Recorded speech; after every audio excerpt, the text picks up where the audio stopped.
Hi అండి. ఈరోజు మీకు ఒక విషయం చెప్తాను. కొబ్బరి మనం దేవునికి పెట్టినాక చాలా రోజులు ఉంటే కనుక కొంచెం భంగం అవుతుంది కదా, ఇట్లా నల్లగా అందుకు వస్తుంది.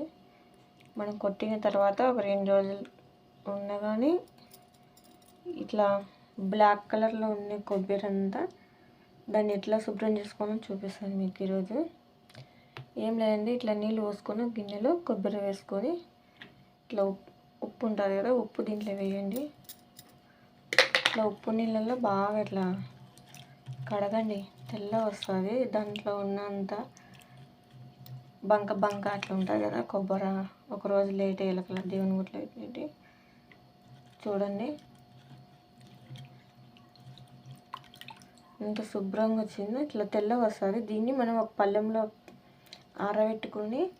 పెట్టుకుంటే బూజు రాదు. మనకు కొద్దిగా 2-3 రోజులు పనికి వస్తుంది. మనం చట్నీ ఏదో ఒకటి చేసుకోవడానికి ఇంకా బాగుంటుంది. మీరు కొబ్బరి చూడండి, ఫస్ట్ ఇట్లా ఉంది 2 రోజులు అయ్యా నేను కొబ్బరి కొట్టి ఫ్రిడ్జ్లో పెట్టినా. ఇది ఇట్లా ఉంటే ఇట్లా చూడండి బంక ఇట్లా వస్తుంది. ఇట్లా లేకుండా ఇట్లా ఉప్పు నీళ్ళల్లో ఇట్లా కడగండి. ఉప్పు వేసి బాగా అన్నీ ఇట్లా శుభ్రం చేసుకోండి.